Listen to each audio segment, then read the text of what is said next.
Back here on the Meat Speak podcast, powered by the certified Angus beef brand. Brian Shaw coming to you, hopefully in the waning days of Zoom-style interviews. Fingers crossed here. Cutting a podcast about a subject that is near and dear to, I think, all of our hearts. I am being joined here in our virtual studio by meat scientist Diana Clark, Chef Tony Biggs. Guys, how you doing? Doing pretty good. Hey, you guys, love you. Today we're going to talk about a subject that, you guys spend a lot of time teaching, a lot of time sort of trying to clarify or I guess open people's eyes to what truly is out there from a beef cuts standpoint. And we run into a lot of chefs who are always looking for some chefs are looking to be really unique and innovative. Some chefs are looking to make money, right? Because there's nothing less sustainable than not making money in your restaurant. You're not going to be around very well. Today's subject is one of those that kind of addresses both. We're talking about what is known in England as the Charles roll. That's not actually true, but it's the chuck roll, right? And the chuck roll is a cut that there's an awful lot going on there, but if you know how to follow the roadmap to break this down, there's an awful lot of potential in there. Diana, this is something that, I guess if there was a beef cut that you could give a big old bear hug to and just profess your love to, this is what we're talking about, right? Yeah, and especially because to me, there's other cuts for sure that you can bring in and break down at your restaurant, but the little waste that's involved with this one is awesome because any scraps even that you get off of it can be turned into ground chuck. So, that's the worst case scenario is that you're going to have a fantastic burger. So we all know that you at least have that going for it. But then you have your chuck eye steaks. You can get your Denver steaks out of there. You can get your Sierra steak. You can also get your country style short ribs. And then you can have your traditional ma and pa chuck roast. That's just perfect to shred apart. And Chef Tony can talk more about the cooking side of things, especially when it comes, his shredded chuck roll, smoked, amazing. So, you could just do that alone, but it still allows you to have some creativity with it too. I think everyone wants to have, maybe not everyone, but I think everyone deep down, they want to have a knife in their hand and they want to be that person that's actually cutting the meat that they are serving. And this gives you that opportunity, especially at a really low cost. Yeah.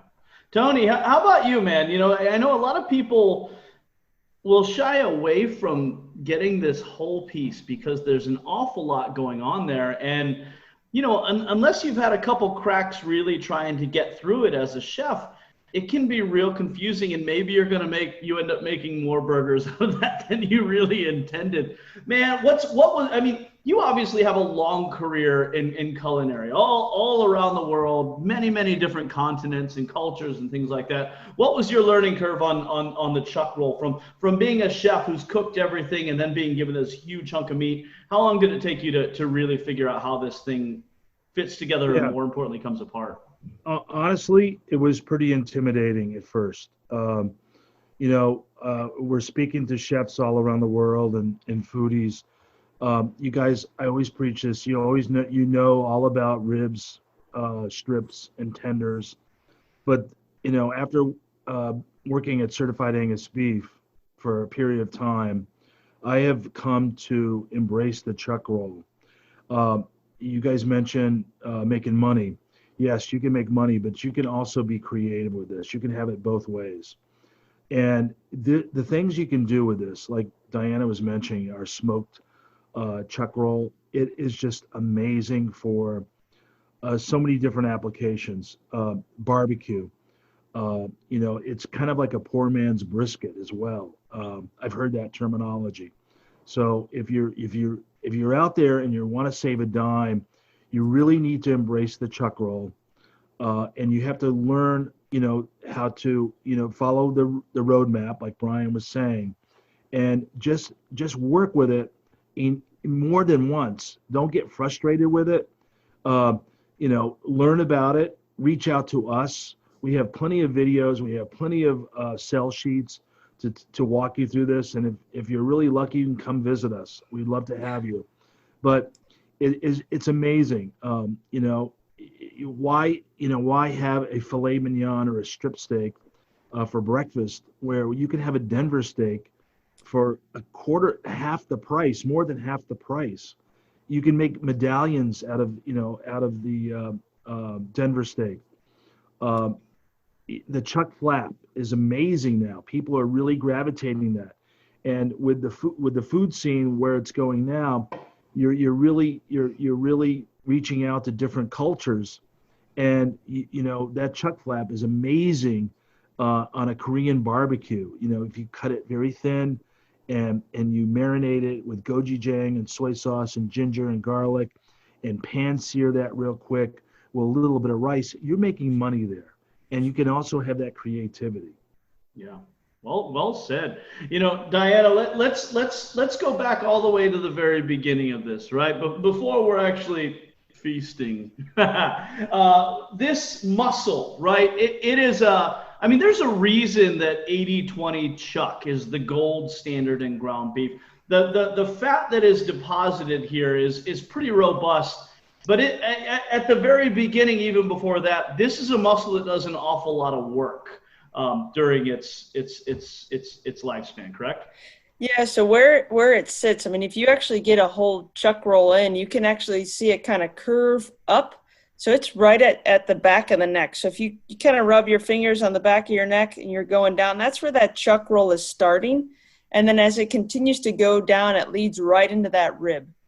So you're sitting at the kind of the back shoulder, center of the back. That animal, though, you think of the rib eye versus the chuck eye. You look at the photos that we have of that chuck eye steak, you can't really tell if it's a rib eye steak or a chuck eye steak. You can't, unless you're cutting it yourself, you have no idea. And from a taste standpoint, you can't tell either because you have all those great muscles. In fact, I even think it's better because you have your bigger spinalis on the chuck eye steak than you would have on your ribeye steak. So those steaks alone, to me, are worth it. Just those chuck eye steaks alone are totally worth it. Then all the extra stuff that you can do with it, even as Tony was saying about you could shred the whole thing. You could shred smoke and shred small pieces of beef. They don't always have to be these giant pieces. They could be small leftover chunks that you just throw in your smoker, and then you add it into any dish that you have. Any vegetable dish, of course, tastes better with beef. So why not just throw it in there, right? There's always going to be an outlet for it. And the blend, that 80-20 blend, a lot of the fat that's even within the chuck roll is marbling. You think of that serratus ventralis. That's your underblade where your chuck flap leads into. That's loaded with marbling. So you're getting all that extra flavor just from the fat itself too. Yeah. So if anybody asks the question, I'm cooking vegetables tonight, what's the best seasoning or spice blend I can put on this? You should be like 80-20 chuck. Yes, exactly. That is exactly right. As we progress it, and I want to make sure we land this with all the different things that you can do from the chuck roll. I want to talk about what is inside of it, right? It's like a beef pinata, right? You whack this thing with the bat and all these different steaks and cuts fall out. All the different things that you can do with this cut because of what's in it. Di, can you give us a rundown of the different cuts that you see pop up that come out of this sucker? Because it's a long, long list. At the top, of course, you have your trim in here, but then you're also going to have your steaks. You're going to have your Denver steaks, which is more of that, I guess you could say, that serratus ventralis, that short rib. So you can cut those. It doesn't have to be a Denver steak. You don't have to cut it thin. You can actually make those your braised short rib option. We already talked about your chuck eye steaks that you would have. Then following right behind your chuck eye steaks, you would actually have your boneless country style short ribs. So think about it the way it is in pork. It's the exact same thing in beef. So a nice little braising option. However, we did actually grill these up at the Culinary Center once, and they ate fantastic. I was shocked, but it was delicious. And then again, you're going to have your chuck roast and everything. But then I think one of the really hidden gems is that splenius muscle, which is your Sierra steak. And that really looks exactly like a flank steak. I call it the chuck flank because I really don't know how else to describe it. That's beautiful. But you can cook it. I mean, Tony's taken that to a new level. He can share with you how he's actually done that. And then you also would have your rhomboideus muscle on there. That is your neck hump. And that makes a fantastic chicken fried steak. I mean, if you take that and you actually pound it down and bread it, and oh my gosh, that's incredible. So when you look at all the different things that come out of this, I mean, you know, I think a lot of chefs, a lot of meatheads like to play this game. Well, I'm a ribeye guy. I'm a New York strip guy. You can kind of play that game just inside the chuck roll. Chef Tony, man, when you get these things, and obviously you get to get these things, you know, whole pieces a lot of times when you're breaking them down. When you're busting this down, what are your favorite things to make if you're given a whole chuck roll? Where are you running with this? God, first of all, I love that saying pinata. I'm going to use that. Wow, you just hit the nail on the head because it's so versatile. When we have guests at our Culinary Center, I'm always preaching the Sierra steak. You know, it's like a flank steak. If you marinate it properly and put it right on the grill, on the Barbie, you just have an amazing eating experience. That is just unbelievable. I love the chuck flap because of the versatility. You can do a lot of things with this. You can sous vide, you can freeze, and then slice it very paper thin or quarter-inch thin on your slicer, marinate and sear it real hard. It is an amazing, really amazing. And you're making money off this, right? For those who want a beef stew, right? A really good Cajun beef stew with beer and tomato paste and Cajun seasonings, all those trim that Diana was talking about, you can use for this. So nothing goes to waste on this. It's amazing. And if you want those 3 beautiful chuck eye steaks, a lot of folks want to know what the Delmonico is. Well, that is the Delmonico steak. So those are the most tender, beautiful steaks. Those are like gold. So it took me a while to embrace it, but now this is my teddy bear. Let's and again, the market is really what determines pricing, but it stands to reason, as with any other beef cut. If you buy the whole piece and are willing to do the knife work, you're going to save some money. I mean, what's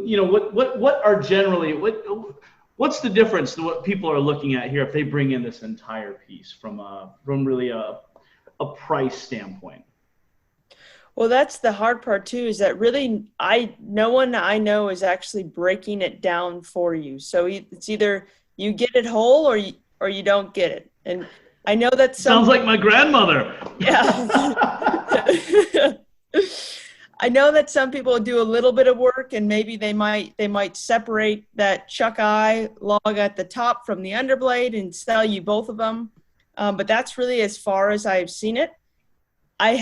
We've had a few chefs that have actually come through the Culinary Center, and then they just decided to try chuck roll on their own, purchase it, and see what they could do.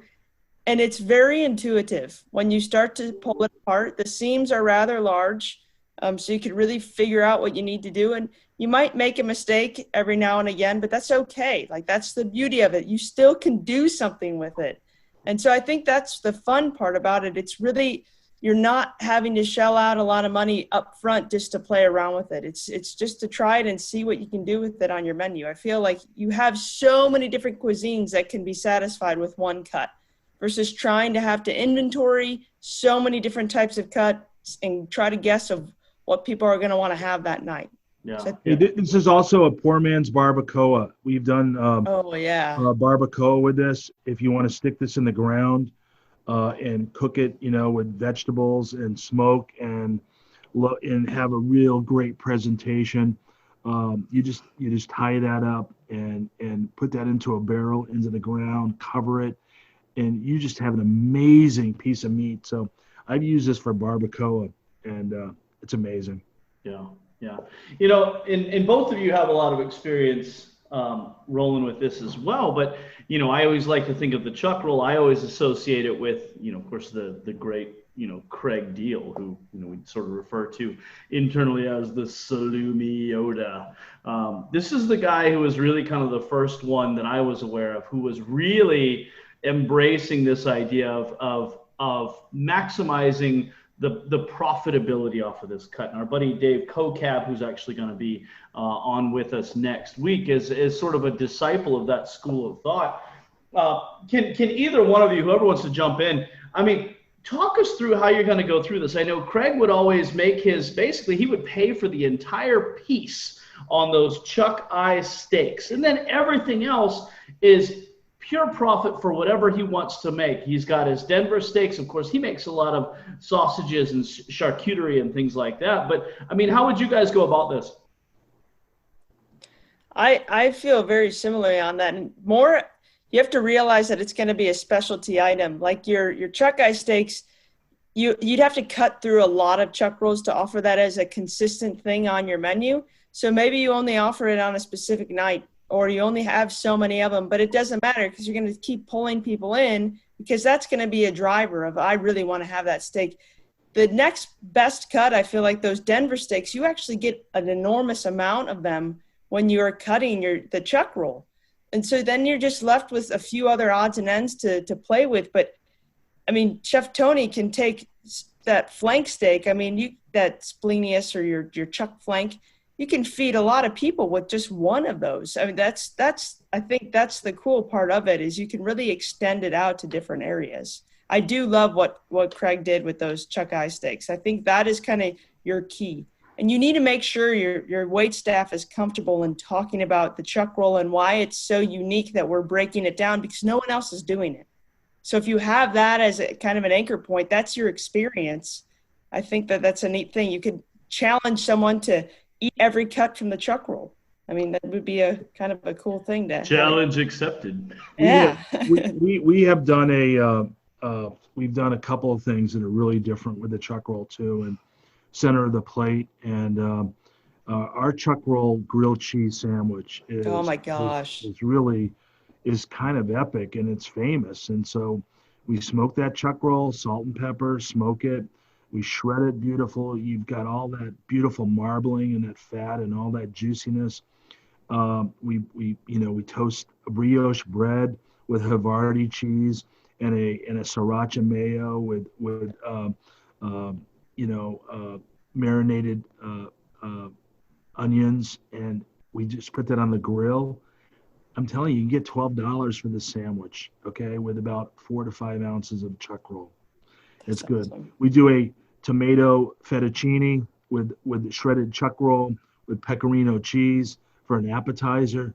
It's amazing. I mean, the things that you can do with this chuck roll is just, I don't even mention tacos. I don't even mention burritos. I don't even mention Chipotle bowls, okay? But those are some of the things you can do with it. You can make tacos out of anything, right? You can make tacos.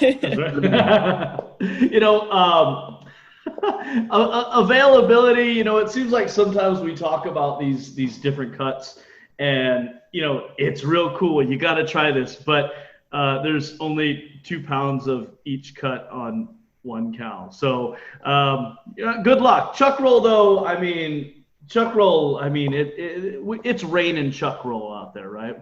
Yeah, that's definitely a large amount of chuck roll to be had by many. So that's the beauty of the cut. It is there and available for sure. Yeah.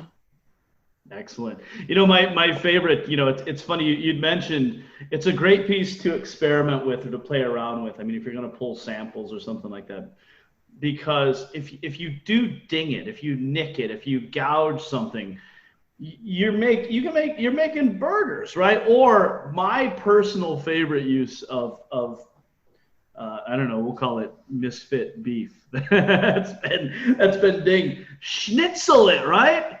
Tony, you can get down on some schnitzel, right? Hey, this is somebody mentioned it before about the chicken fried steak. This is kind of like the same thing. You can take a piece of this because of the marbling, because of the texture. You can pound it out very lightly. You can bread it with panko breadcrumbs. If you want, Diana and I are Italian. Well, I'm not really Italian, but I grew up Italian. Yeah, But you you can make essentially are you can make a Parmesan, Italian. you can make a beef Parmesan with this, and it's just lovely. And the meatballs, because of the marbling, Oh yeah. because of the moisture inside this, when you grind it up, add some pecorino cheese, lots of garlic. I'm telling you, the meatballs are fabulous here. See, you blew your cover when you said garlic. They're like, no, Yeah. you're Garlic. Irish from New England, aren't you?